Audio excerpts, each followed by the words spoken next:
لیکن جو میں نے خطبہ پڑھا ہے اس میں جو قرآن کی آیتیں اور حدیثیں پڑھی ہیں، اگر آپ اجازت دیں تو 6 سے 7 منٹ میں اس کو ایکسپلین کر دیتا ہوں کہ میں نے خطبے میں کیا پڑھا۔ آپ کو ہی پتہ چلنا چاہیے نا کہ کیا پڑھا۔ مسلمان ہر کام کی ابتدا اللہ کے حمد سے کرتا ہے، تو ہم نے خطبے کا آغاز بھی اللہ کے حمد سے کیا، اور اس کے بعد ہم نے قرآن کریم سورہ نساء کی آیت نمبر 1 پر اس میں اللہ نے کیا پیغام کیا اور اس وقت کیوں پڑھی جاتی ہے وہ بڑا امپورٹنٹ ہے۔ وہ یہ ہے کہ اللہ تبارک و تعالیٰ جب خطاب کرتا ہے یا تو ڈائریکٹ لوگوں سے ہوگا، سب کے لیے جو بھی پیغام اور میسیج ہے، یا پھر صرف مسلمانوں کے لیے خطاب ہوگا، جیسے یا ایھا المسلمون، ٹھیک ہے، اس طریقے سے یہاں جو خطاب ہے تمام لوگوں سے، گویا کہ جو پیغام اگلا ہے وہ لوگوں کے لیے، انسانوں کے لیے۔ فرمایا یا ایھا الناس، اے لوگوں، اتقوا اللہ، اللہ سے ڈرو۔ کیا مطلب ہے؟ اگر مسلمان ہو تو اچھے اچھے عمل کرو، جن کام سے منع کیا رب نے وہ مت کرو، غیر مسلم ہو تو اللہ پر ایمان لاؤ۔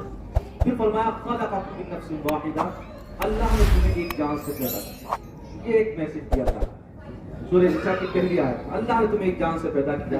آج ہمارے بچے اور بچیاں جو اسکولز میں پڑھتے ہیں تو وہاں ایک تھیوری پڑھائی جاتی ہے کہ انسان پہلے بندر، وہ باطل عقیدہ اگر رکھے کوئی اور اس کو مانے تو یاد رکھو وہ کافر ہو جائے، کیونکہ قرآن کی آیت کا انکار لازم ہے۔ قرآن نے فرمایا ہم نے تمہیں ایک جان سے پیدا کیا، اور اس کا نام کیا؟ حضرت آدم علیہ السلام۔ تو اپنے بچوں کو یہ عقیدہ سکھاؤ۔ پھر فرمایا وَخَلَقَ مِنْهَا زَوْجَهَا، ہم نے پھر ایک عورت کو تیار کیا، ایک عورت کو پیدا فرمایا، اس کا نام کیا؟ حضرت حوا۔ یعنی حضرت حوا اور حضرت آدم اللہ کی تخلیق ہے، حضرت حوا حضرت آدم کی اولاد نہیں ہے۔ اب اللہ نے ایک مرد بنا دیا، ایک عورت بنا دی۔ عورت کیوں بنائی وہ بھی ہم جانتے ہیں کہ حضرت حوا نے کیا جواب دیا تھا جب حضرت آدم نے پوچھا کہ تم کون؟ فرمایا حوا۔ کیوں پیدا کی گئی؟ فرمایا آپ کے سکون کے۔ تو پتہ چلا کہ زوجہ یعنی عورت کی جو تخلیق ہوئی ہے وہ مرد کے سکون کے لیے قرار دی، ایک دوسرے کا دونوں کو سکون قرار دی۔ پھر فرمایا جب ہم نے مرد بنا دیا، عورت بنا دی، فرمایا وَبَثَّ مِنْهُمَا رِجَالًا كَثِيرًا، سورہ نساء کی پہلی آیت۔ فرمایا اب ہم نے مرد عورت کے ذریعے پوری دنیا میں انسان پھیلا دیا۔ اس میں کس بات کا رد کیا؟ اس میں اس بات کا بھی رد کر دیا گیا کوئی انسان اگر یہ کہ انسان پہلے بندر تھا تو ظاہر سی بات ہے جتنی بھی تھیوریز ہیں، جتنا بھی سائنس ہے، جتنی بھی ریسرچ ہے، یہ سب بدلتی رہتی آئے گی۔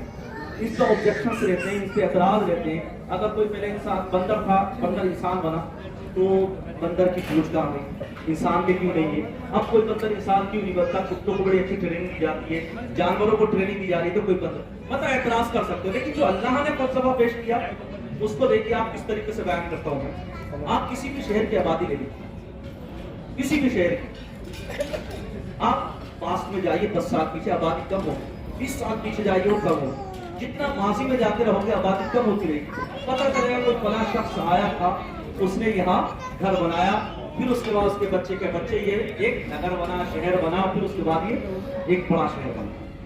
یہی اللہ نے بنا کہ ہم نے دنیا کے اندر پہلے آدم اور حوا کو بھیجا، اس کے بعد ہی یہ مرد عورت دکھائی۔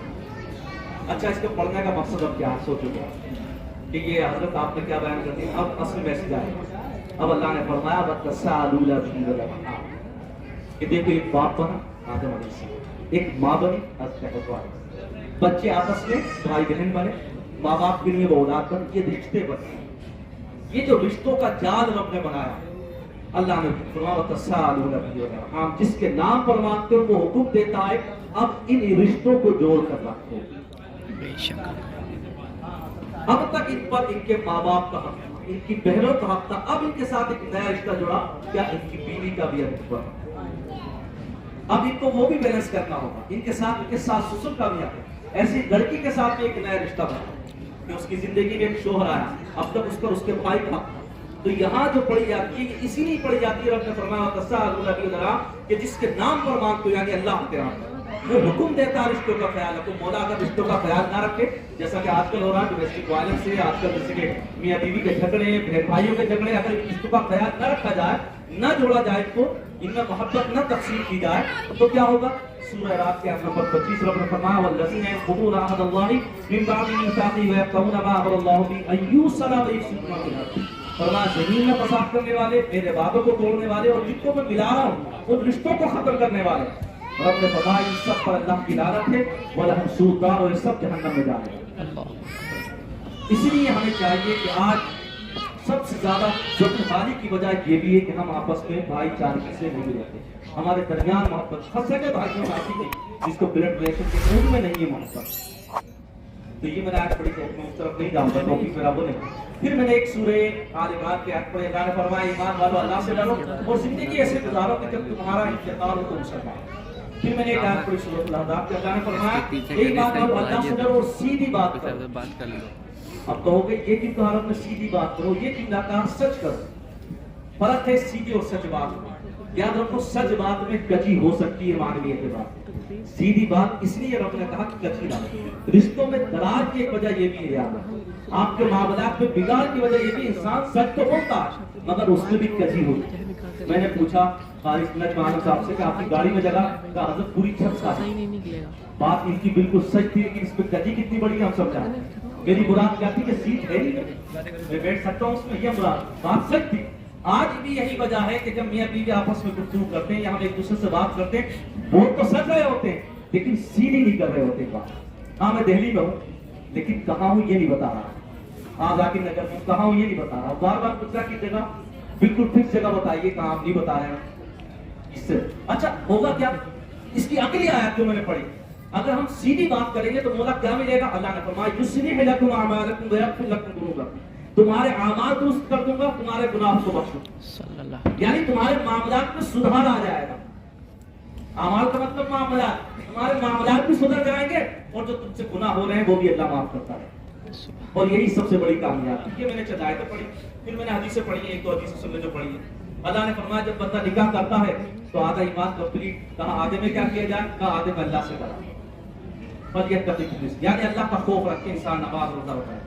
ایک حدیث پڑھی، اللہ کے نبی نے فرمایا، آپ یہ حدیث سنی، اللہ کے نبی نے فرمایا لم نرى للمتحابين مثل النکاح، فرمایا یہ جو رشتے ہیں اجنبی اور مرد ہو یا اجنبی عورت ہو، ان دونوں کے درمیان رشتے نکاح کے علاوہ کوئی رشتہ رب نے بنایا نہیں جس میں محبت پیدا ہو۔ بے شک آج ویسٹرن کلچر کی وجہ سے آج فطرے ارتداد میں کتنی بہنیں اور بھائی مبتلا ہیں، اس کا ڈاٹا آپ چیک کیجیے ایک بار، اور خود اپنی نظریں جھکا لو گے آپ جب آپ کے سامنے سینس رکھے جائیں گے کہ کس طریقے سے آج ہم لوگ تنزلی کا شکار ہیں۔